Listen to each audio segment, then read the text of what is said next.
close your eyes for a moment and try to imagine a world without history. Not a world that has forgotten its past, but a world where the very concept of recorded time does not yet exist. A world where no king has ever worn a crown carved from memory. No scribe has pressed a reed into soft clay to fix a word in permanent form. No builder has stacked stone upon stone with the intention of outlasting his own life. Now open your eyes. That is where this story begins. Before the pyramids rose against the sky. Before the Sphinx settled into the desert with its gaze fixed on the eternal horizon. Before the pharaohs ruled. Before their temples burned with incense and the great Nile flooded its banks in a rhythm so precise it seemed divine, there was only the land, there was only the river, and there were only the people who had not yet become what they were destined to be. What we call ancient Egypt was not invented in a single moment. It was not born one morning when a ruler made a decision or a priest spoke a prayer.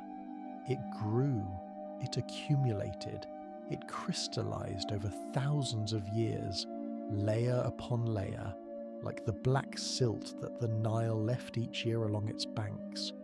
Patient, rich, quietly transformative. And the story of how it came to be is, in many ways, more extraordinary than any of the monuments it eventually produced. This is the story of a river and a desert, of farmers and priests, of small villages and vast ambitions. It is the story of how geography becomes destiny, how surplus becomes power, how belief becomes architecture, and how one long green corridor threading through the edge of Africa became the cradle of one of the most enduring civilizations the world has ever known. We will not rush through it. Egypt does not rush. It endures. So let us begin at the very beginning, long before the first pharaoh ever drew breath, in a world that looked almost nothing like the Egypt we think we know. To understand how Egypt was born, we must first understand what the northeastern corner of Africa looked like at the dawn of human settlement. And to do that, we must go back much further than most people expect. Travel back roughly 10,000 years before the birth of Christ. The Sahara Desert, which today is one of the most hostile environments on Earth, was not always that way. During a period that climate scientists call the African Humid Period, or sometimes the Green Sahara, this enormous expanse of land received significantly more rainfall than it does today. Grasslands stretched across regions now buried in sand. Rivers flowed where none flow now. Lakes dotted the interior. Elephants and hippos roamed landscapes that modern eyes would barely recognize. This was not a brief aberration. It lasted for thousands of years, and during that time people spread across the Saharan region, hunting, fishing, herding cattle, and developing the first tentative forms of pastoral and semi-agricultural life that would eventually become foundational to later civilizations. But climates shift, and shift they did. Starting around 6,000 or 7,000 years before the Common Era, the African Humid Period began to end. The rains retreated, the grasslands dried, the rivers shrank and vanished, the lakes evaporated into cracked clay, and the great green interior of northern Africa began its long transformation into the arid wasteland we know today. This was not a rapid catastrophe. It unfolded across centuries, even millennia, but it was inexorable. As the Sahara dried, the people who had been dispersed across that vast region had little choice but to follow the water, and there was one great source of water that never dried, never failed, never abandoned the land it moved through. There was the Nile, this slow migration of people following moisture toward the only reliable river in the entire region. is one of the first and most consequential chapters in the story of Egypt. It was not a dramatic exodus. There were no sudden movements, no great decisions made by great leaders. It was simply the gradual, grinding logic of survival. Go where the water is, stay where the land feeds you. Over generations, across centuries, the Nile Valley filled. By around 5,000 years before the Common Era, and the banks of the Nile were home to growing numbers of people, and the world that would eventually become Egypt had begun to take its first quiet shape. The ancient Greek historian Herodotus, writing in the 5th century before the Common Era, made an observation that still echoes through the centuries. He said that Egypt was the gift of the Nile.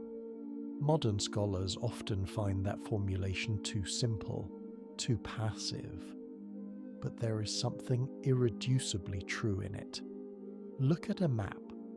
The Nile is the longest river in the world, or very nearly so, flowing northward for more than 4,000 miles from the highlands of Central Africa before emptying into the Mediterranean Sea. Its journey carries it through some of the harshest terrain on Earth, and yet wherever it flows, it brings life.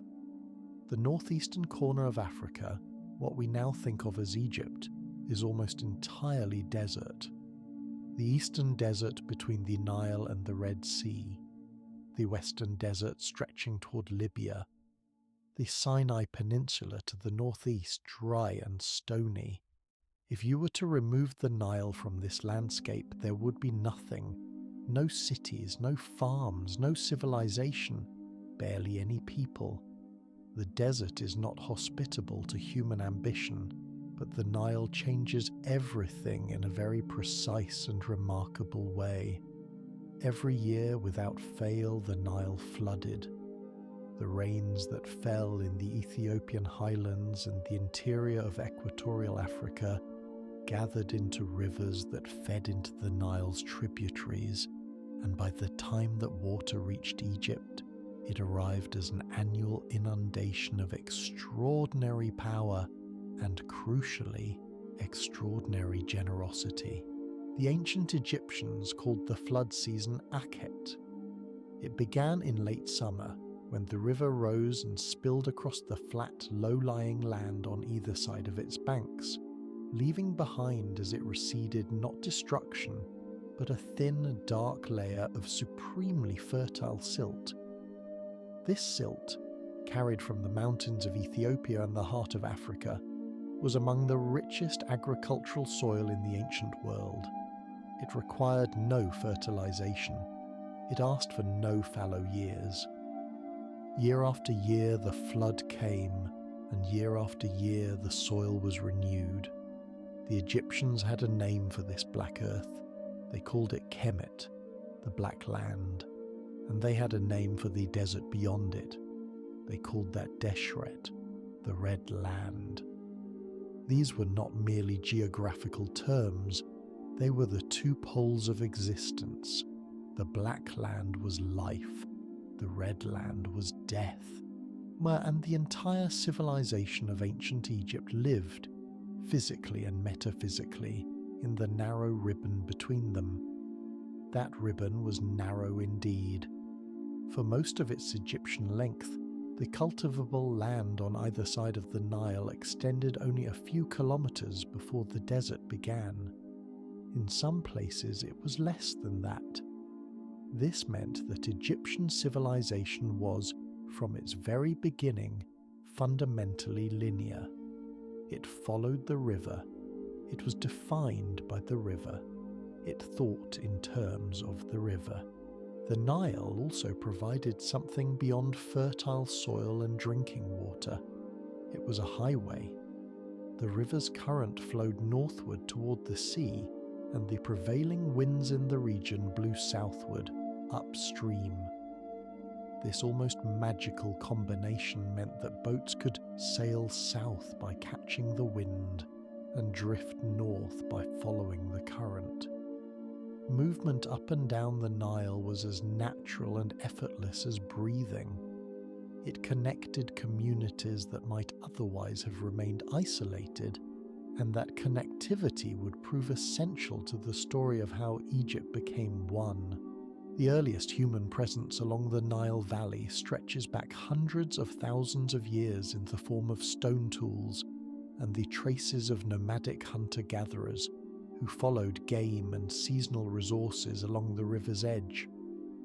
But the story of settled life, of people who stayed, who built, who planted and waited and harvested, begins to come into clearer focus in the period archaeologists call the Neolithic, roughly 7,000 to 9,000 years ago.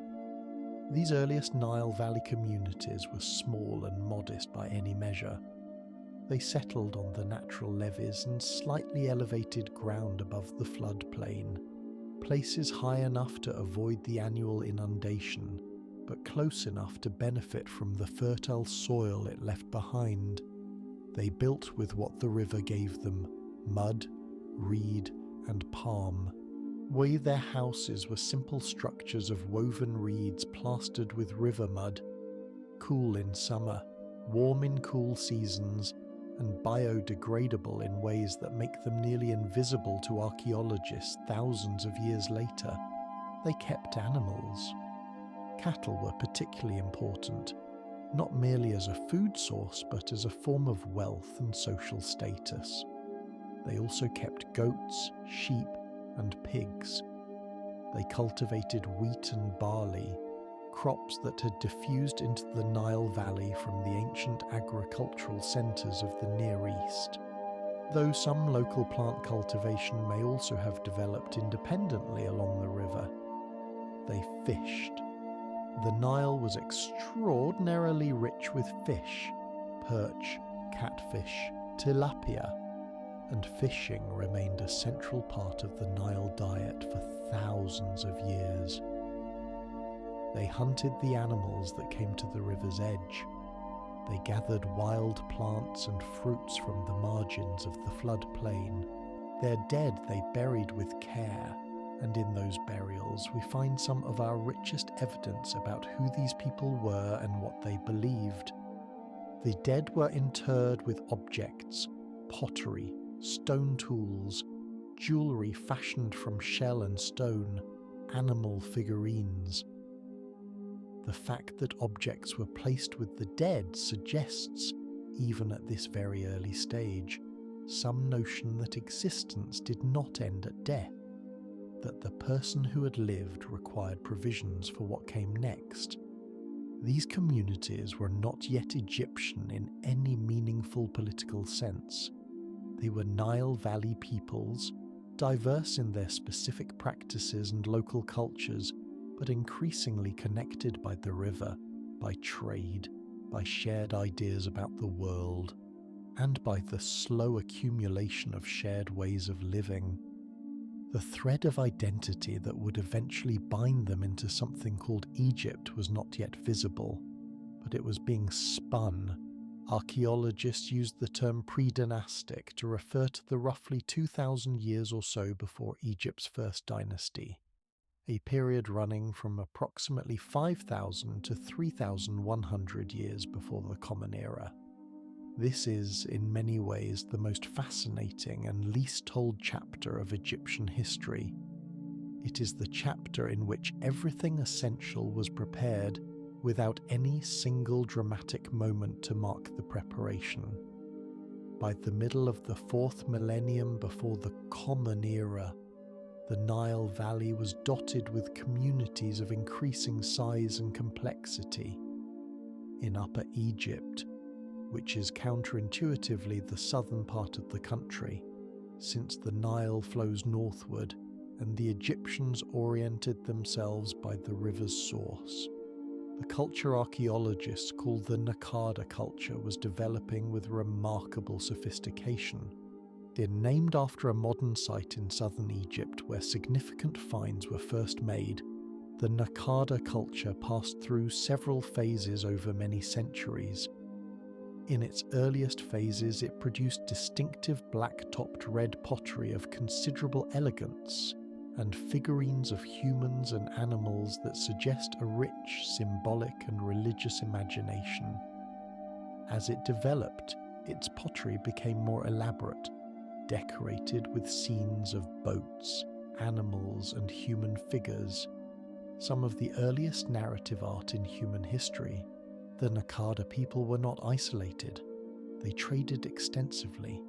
Luxury goods from the eastern desert and from Nubia to the south, gold, obsidian, turquoise, lapis lazuli, and rare stones, were moving through their communities.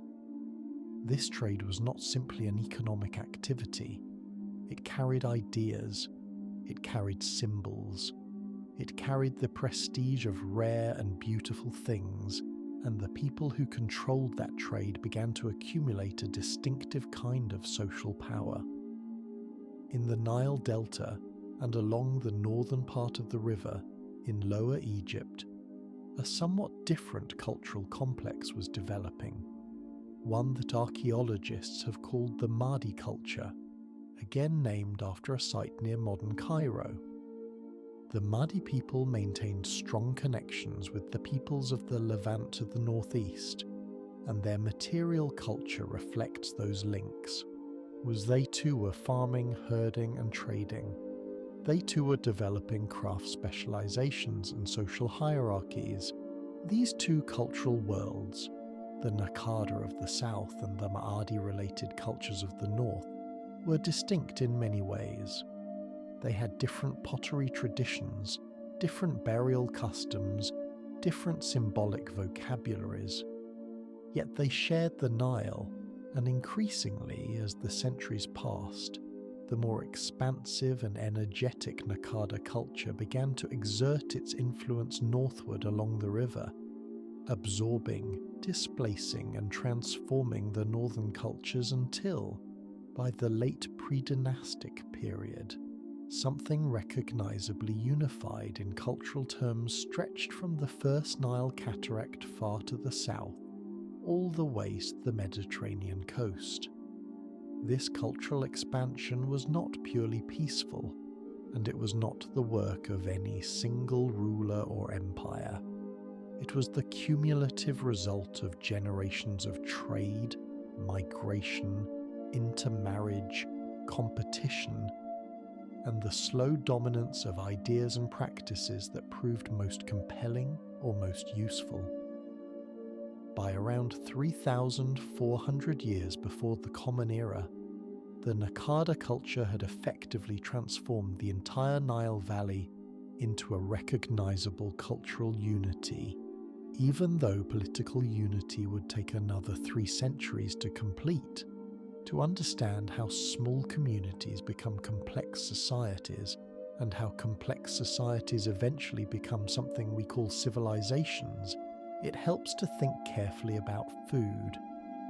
In a subsistence economy, every person's labor is consumed in producing enough to survive. There is no surplus, no reserve, no margin. When times are hard, people go hungry. When times are good, they simply survive a little more comfortably. There is no capacity to support specialists, potters, metal workers, priests, administrators, soldiers, because there is nothing to feed them with while they practice their craft instead of farming. Complexity requires surplus. The Nile's annual flood made surplus possible in ways that few other environments could match. The black silt deposited by the receding waters was so rich that a single season of cultivation could produce far more food than the people who planted it needed to eat. Grain could be stored, and stored grain is not merely food, it is power. Whoever controlled the storage and distribution of grain controlled access to survival. In times of flood or drought, in lean years or years of extraordinary abundance, the person or institution that managed the grain had leverage over everyone else. This dynamic, simple and ancient, is one of the fundamental engines that drove the development of social hierarchy in the Nile Valley. Communities that produced reliable surpluses could do more than just eat. They could support potters who produced better containers. They could support craftsmen who worked copper into tools.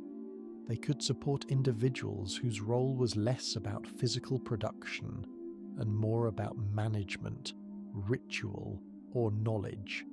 And they could trade, offering their surplus grain and their crafted goods to communities upriver and downriver in exchange for the things they did not produce themselves. Trade, in this world, was never purely economic in the modern sense. The exchange of goods was embedded in relationships of obligation, alliance, and prestige. A chief who could distribute exotic goods, imported stone, shells from distant seas, metals from the eastern desert, demonstrated a reach that extended beyond his immediate community. This reach was a form of power, and it was recognized as such. As the centuries of the pre-dynastic period accumulated, the settlements along the Nile grew larger and more differentiated. Some sites emerged as regional centers, larger, more densely populated, home to specialized craftsmen and emerging elites who were distinguished by the quality and quantity of their possessions, their access to luxury goods, and their proximity to whatever sacred powers the community recognized.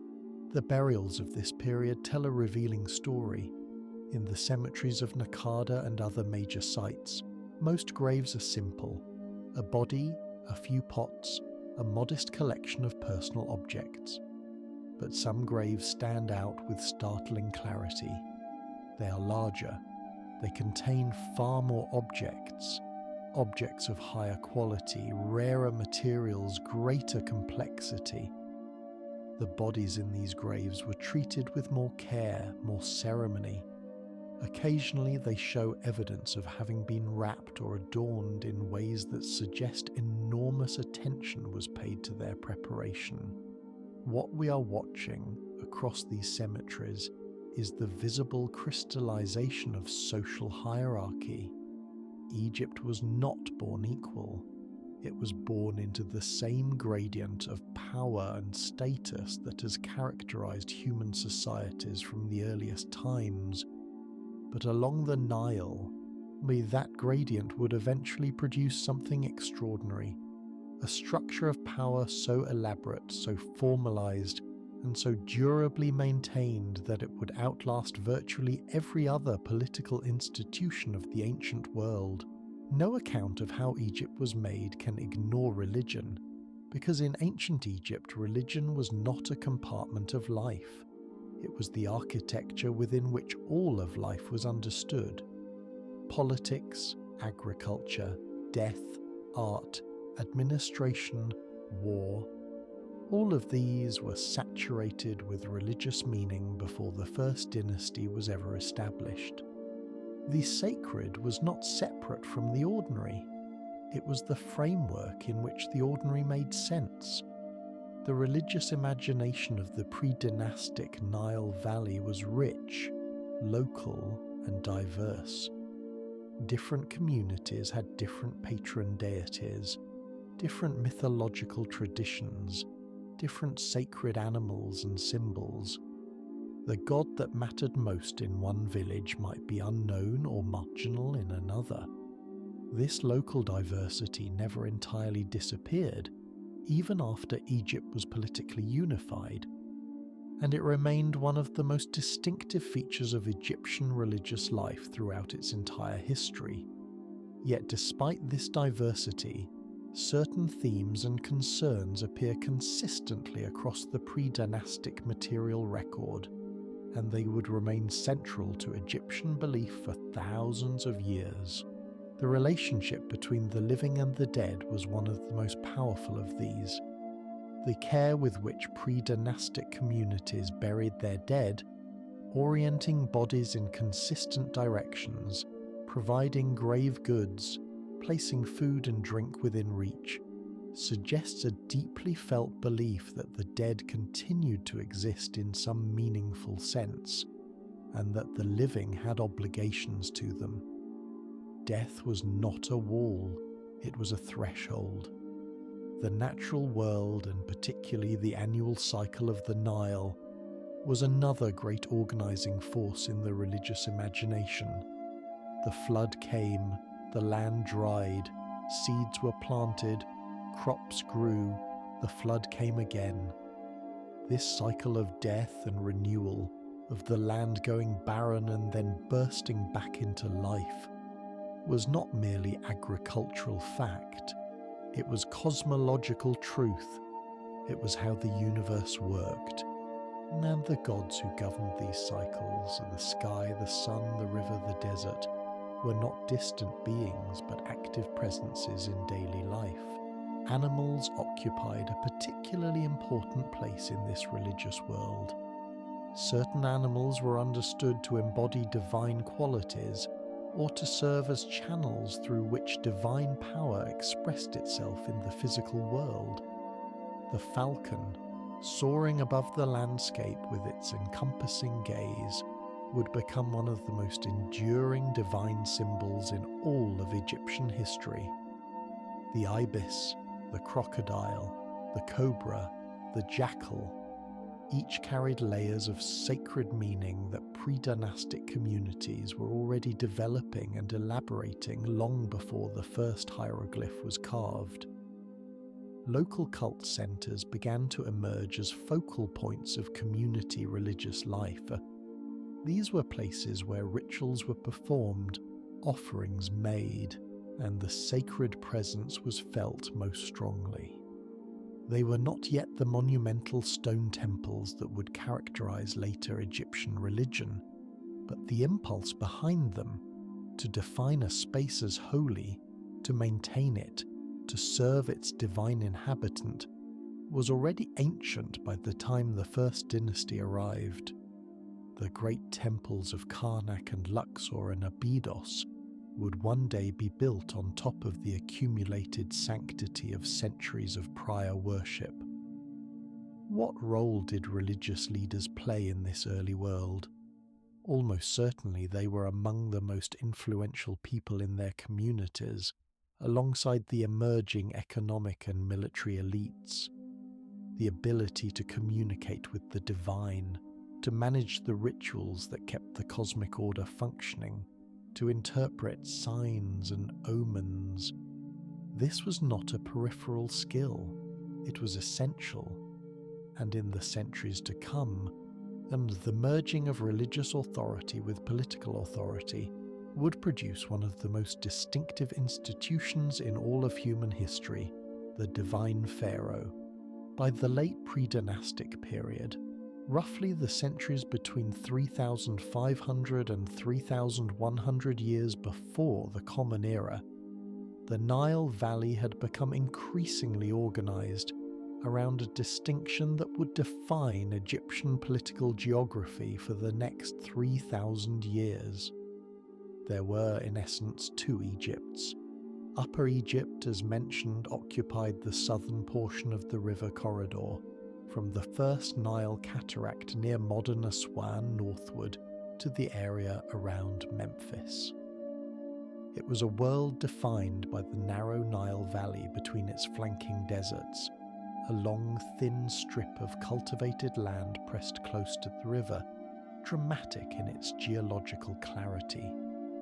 The chief regional centre of Upper Egypt in the late pre-dynastic period was a place called Nekhen, which the Greeks would later call Hierakonpolis, the city of the falcon.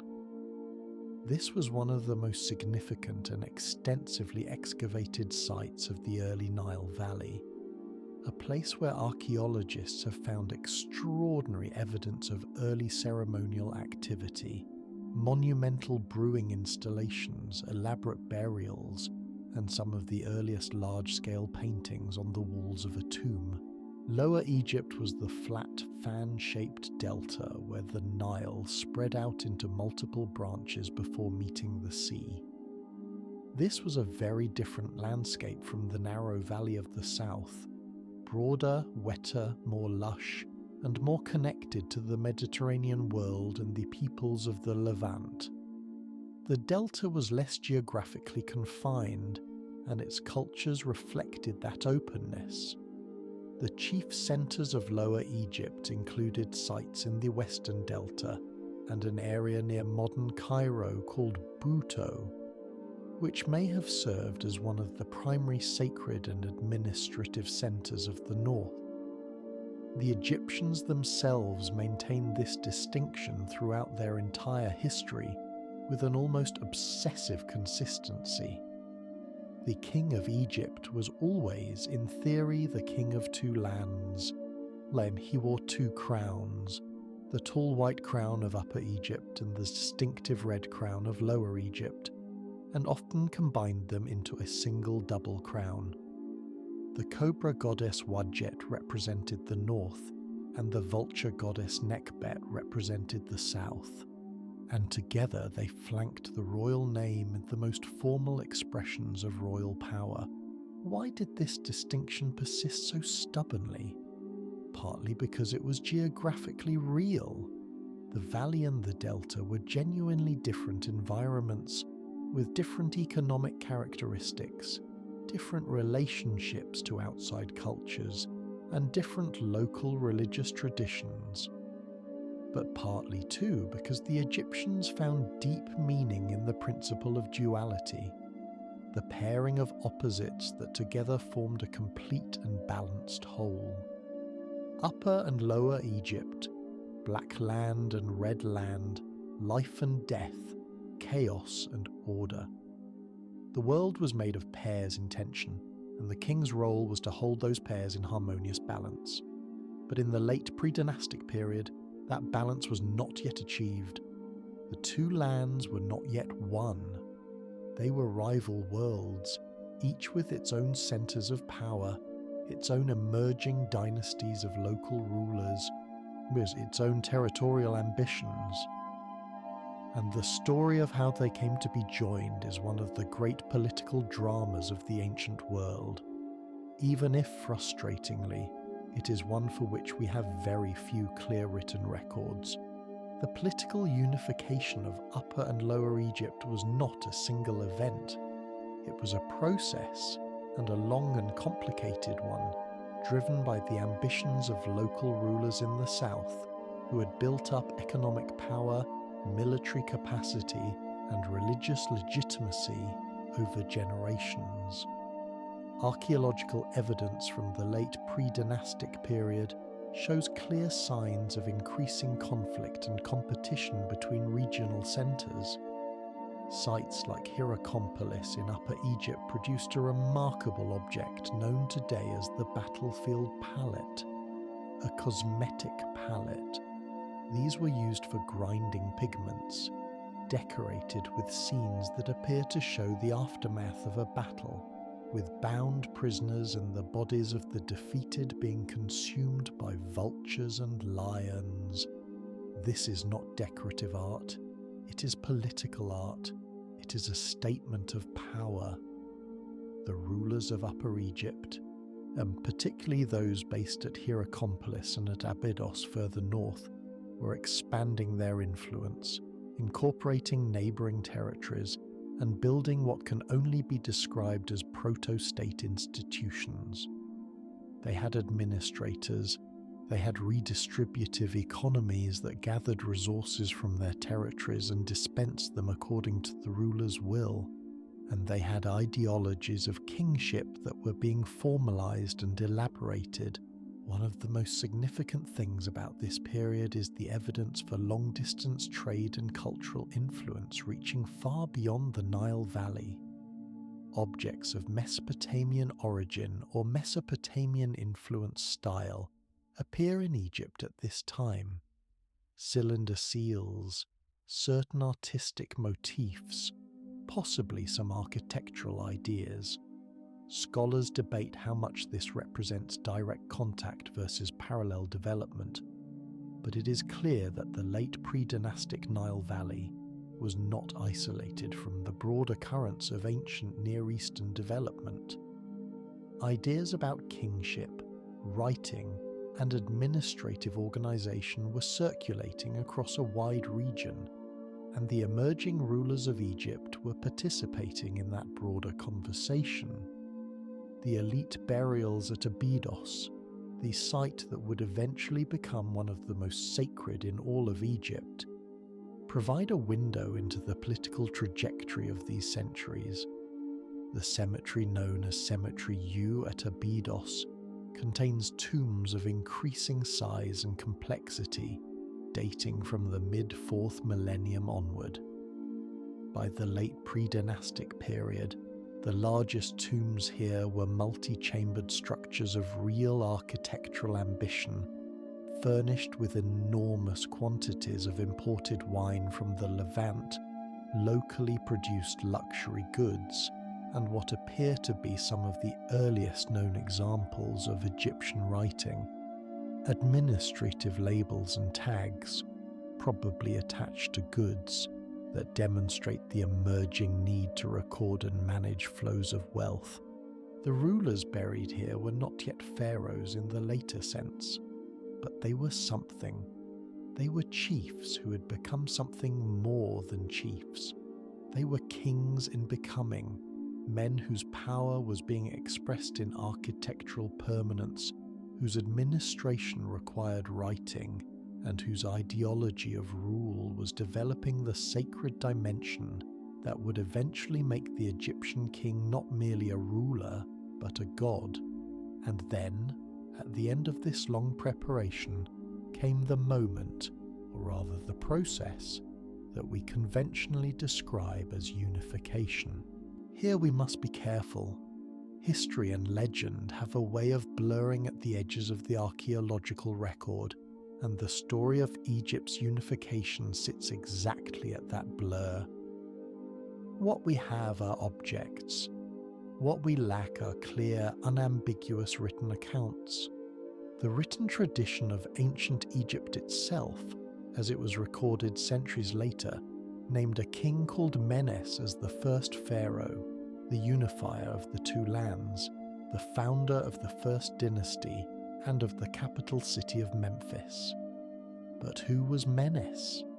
Modern archaeology and scholarship, particularly since the late 19th and early 20th centuries, when excavations at Abydos and Hierakonpolis began to yield extraordinary material, has brought into focus a king whose name is written with the image of a catfish and a chisel, read as Narmer.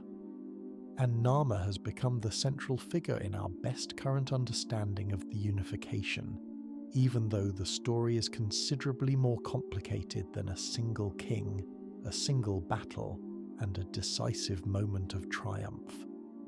The most famous object associated with Narmer is the Narmer palette, found at Hierakonpolis and now in the Cairo Museum.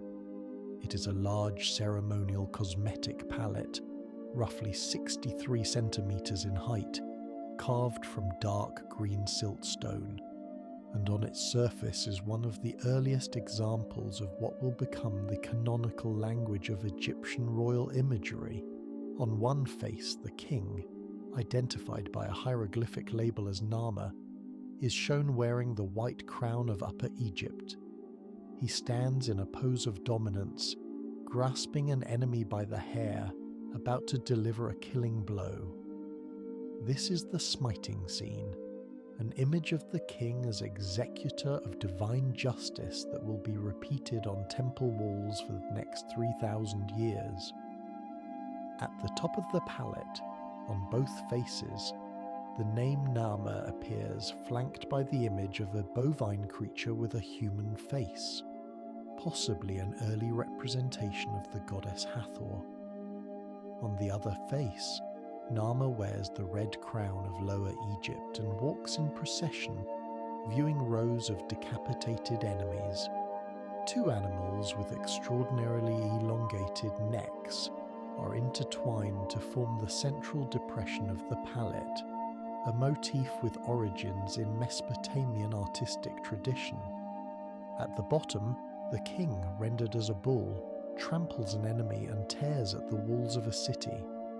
The palette seems, on its surface, to tell a clear story. Narmer, king of Upper Egypt, has conquered Lower Egypt. He has unified the two lands. He is the first pharaoh. But the truth, as historians and archaeologists understand it today, is more nuanced.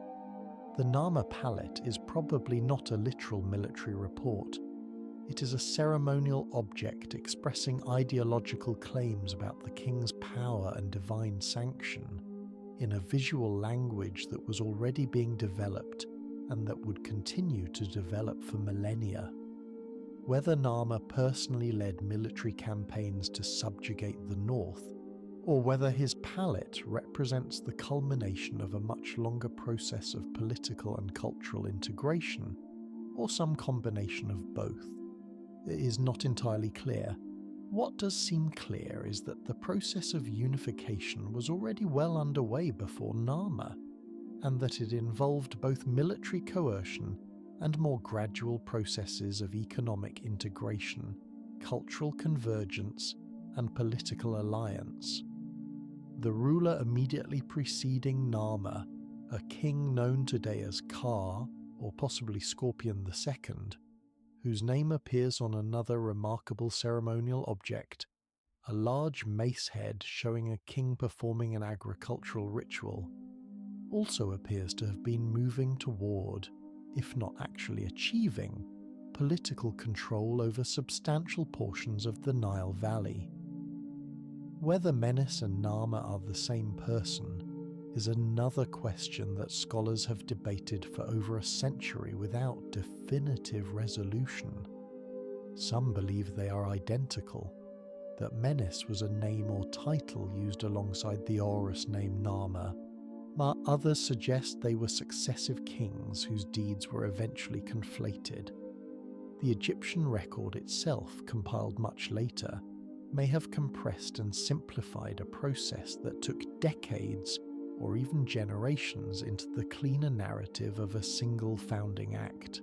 What we can say with reasonable confidence is this: by approximately 3,100 years before the Common Era, a king whose power and identity were rooted in Upper Egypt had established dominance over both the valley and the delta, had established or consolidated a capital at the strategic junction where the two regions met, and had inaugurated a royal tradition that would endure in its essential form for the next 3,000 years. Whether we call that King Narmer or Menes, or acknowledge that we are perhaps pointing at two men, or a half-remembered convergence of events, the outcome is what matters.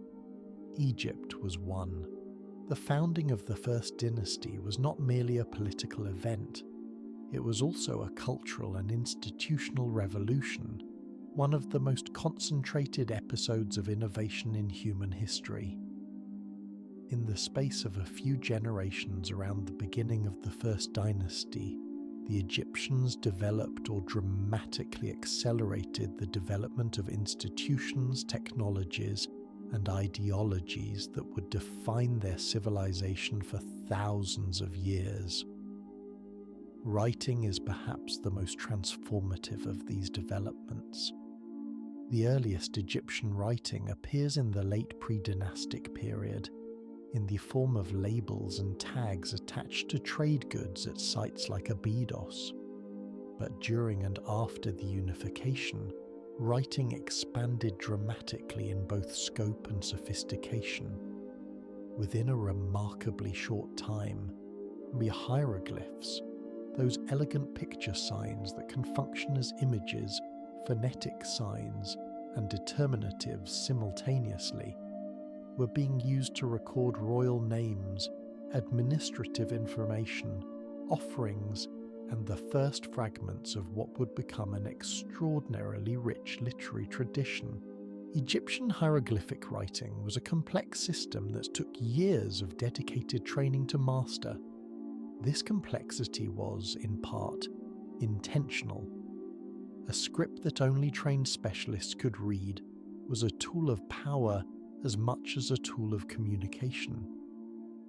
The scribal class that emerged as literacy's custodians became one of the most influential social groups in Egyptian society, second perhaps only to the priestly and royal elite, with whom they were often closely intertwined. The relationship between writing and administration was immediate and profound.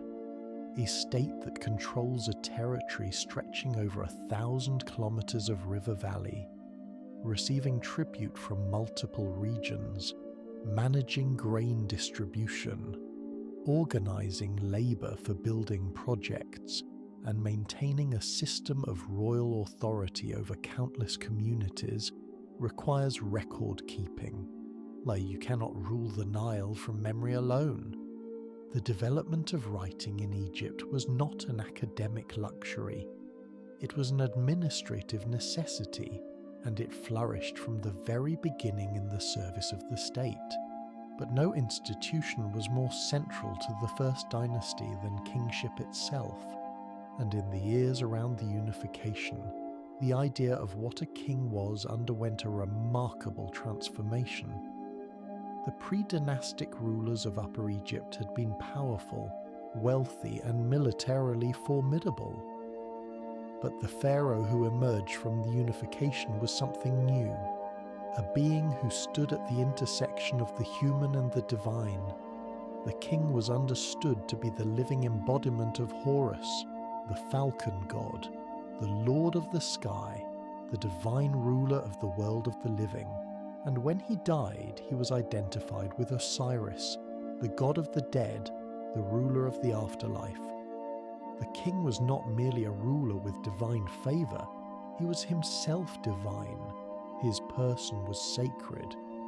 This was an ideological claim of extraordinary potency. It meant that obedience to the king was not merely political compliance, it was cosmic necessity. Resisting the pharaoh was not merely treasonous, it was an assault on the order of the universe. The Egyptians called this order Mat, a concept that encompassed truth, justice, balance, and the proper functioning of all things. The pharaoh was the guarantor of Mat. Without him, chaos, Isfet, would return. To support this ideology, and to make it visible and believable, the early dynasties invested enormously in the physical expression of royal power. Tombs grew more elaborate with each reign. Ceremonial objects, pallets, mace heads, stelae, proclaimed the king's victories and divine status. Temples to the gods were built and rebuilt, their existence tied inseparably to the royal cult. And eventually, within a few centuries, the ambition to make the king's power visible in stone would produce the most recognizable monuments in human history. The administration of the First Dynasty state was already surprisingly sophisticated. Officials with distinct titles managed different aspects of royal authority. A hierarchy of administrators, scribes, and local governors translated royal will into local reality across the length of the Nile. The economy was managed through redistribution. Resources flowed to the center through taxation and tribute, and flowed back out through royal gifts, rations for workers, and the maintenance of temples and their personnel. It is worth pausing here to appreciate what had been accomplished. In the space of a few centuries, the Nile Valley had moved from a landscape of competing villages and small chiefdoms to a unified territorial state stretching from the Mediterranean coast to the first cataract of the Nile. That state had writing, a professional administrative class, a formalized ideology of divine kingship, a complex religious system, organized craft production, long-distance trade, and monumental architecture. It was, by any measure, one of the most remarkable political and cultural achievements in the history of our species. History is full of civilizations that rose and fell within a few centuries, consumed by internal conflict, external invasion, climatic disruption, or simply the exhaustion of the ideas and institutions that had created them. Egypt was different. The civilization established by those first dynasties along the Nile endured in recognizable form for more than 3,000 years. It is one of the longest-lived political and cultural traditions in human history. Why? Geography played an indispensable role. The Nile Valley is almost uniquely well protected from external invasion. To the west, the Sahara Desert is a barrier so formidable that no army in the ancient world could cross it in force. To the east, the Eastern Desert and the Sinai Peninsula provided significant natural defense, although they were more permeable than the Eastern Desert.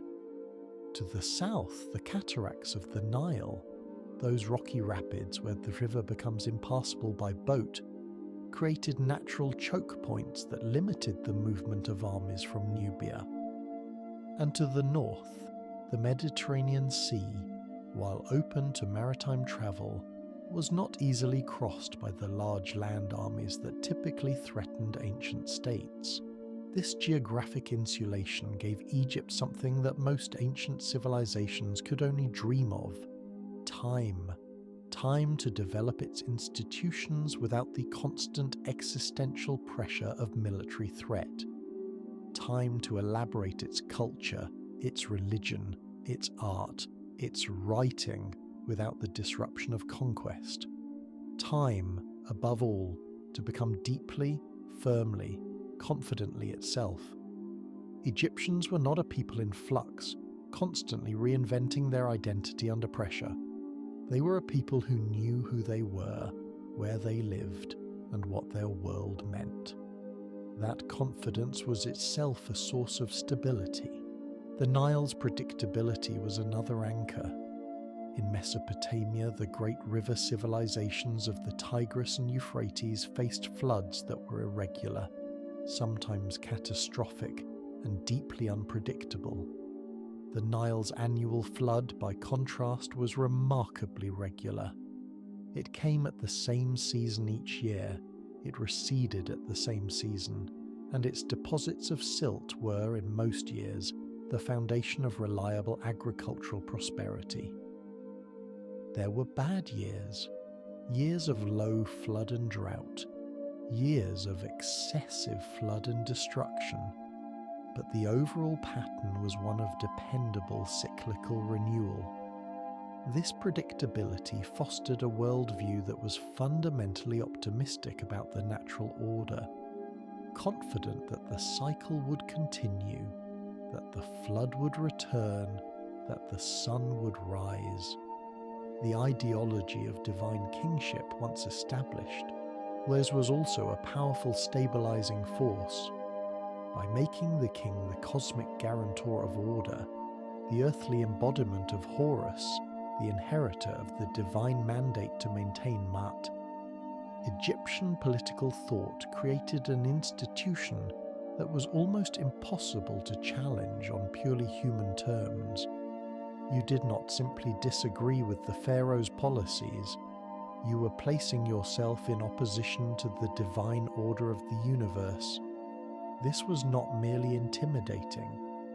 For most Egyptians, in most periods, it was simply unthinkable. The institutional continuity of the scribal and priestly classes further reinforced stability.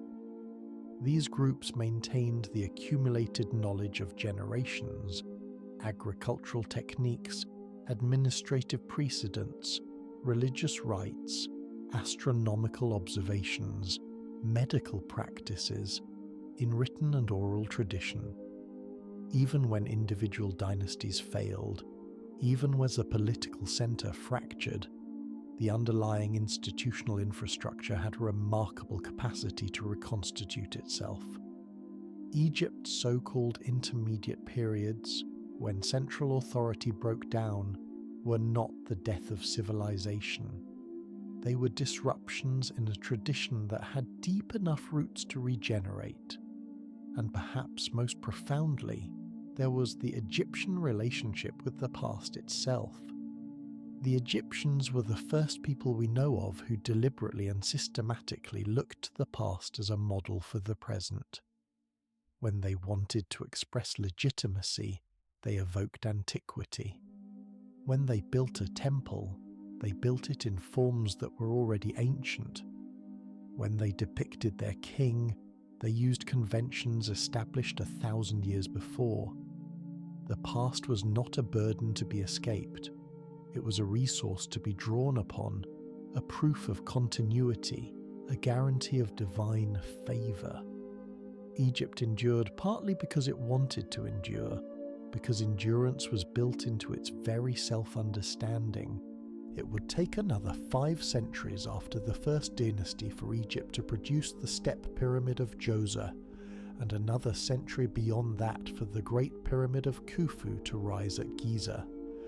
The new kingdom, with its colossal temples and its armies marching to Syria, was still 1,500 years in the future when the first dynasty's kings were buried at Abydos.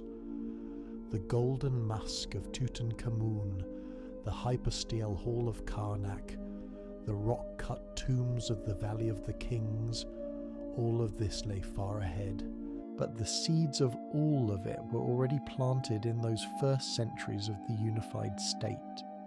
The ideology of divine kingship that justified the pharaoh's absolute authority was already formulated. The relationship between king and temple, between royal power and priestly legitimacy, was already being established. The administrative structures that would eventually manage an empire were already being designed and tested. The artistic conventions that would remain recognizable for 3,000 years were already being codified. The relationship with the Nile, with the desert, with the sky, with the dead, with the divine. All of this was already alive, already being felt and articulated and given form. The craftsmen who built the first dynasty tombs at Abydos were not as skilled as those who would later cut the granite casing stones of the pyramids, but they were learning.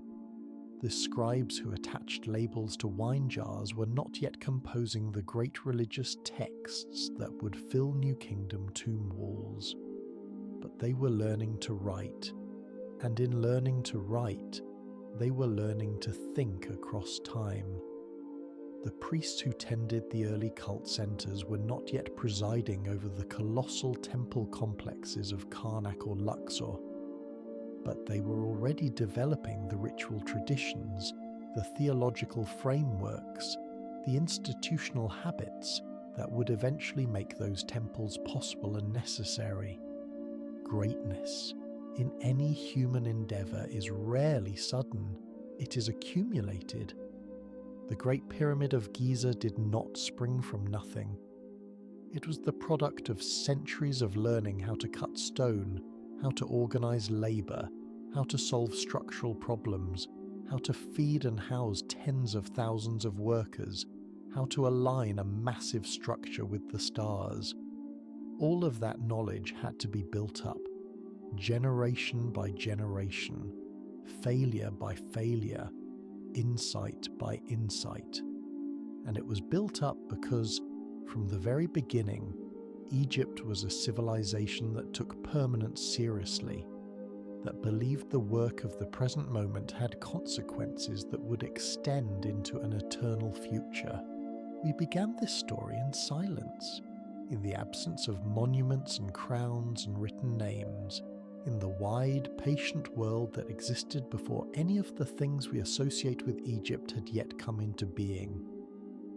And what we have traced across this long arc of time is a story of accumulation, of geology and climate shaping a corridor of possibility, of displaced peoples following a river to its banks and learning to read its rhythms, of small communities growing, trading, competing, borrowing from one another, developing shared languages of symbol and belief, of ambitious individuals men and women whose names we mostly do not know, pushing at the boundaries of what was possible in their time and place, of ideas about the divine becoming ideas about the king, and ideas about the king becoming the organizing principle of a state. Egypt was not created by a single act of will. It was not the invention of one great mind or the conquest of one great army, though great minds and decisive military campaigns certainly played their parts. It was something more like a crystallization, a long, slow process in which scattered elements gradually found their arrangement, in which a chaotic potential gradually resolved into a durable, elegant, and self-perpetuating order. The Nile made it possible, the desert made it protected, the annual flood made it prosperous, the people who lived there made it meaningful, and the ideology of divine order, of Mat, of the king as cosmic axis, of the eternal return guaranteed by ritual and belief, made it enduring. When we look at the face of the Great Sphinx, when we stand in the shadows of the Karnak temple at dusk, when we trace the painted walls of a tomb in the Valley of the Kings with our eyes, we are not merely looking at monuments. We are looking at the end point of an enormous journey, a journey that began in small villages of mud and reed, in cemeteries where the dead were buried with a few pots of food, in cattle pens on the edge of the flood plain, in the first tentative marks of a reed on wet clay. We are looking at the accumulated wisdom and ambition and grief and wonder of hundreds of generations of people who lived and died along the world's greatest river. The Egypt that astonishes us was built on the Egypt that preceded it, which was built on the Egypt that preceded that, which was built on something that did not yet have a name, only a river and a dream of permanence. That dream, born in the deep pre-dynastic silence, would echo for 3,000 years, and in certain ways, across the millennia and the deserts and the turning of the world, it echoes still.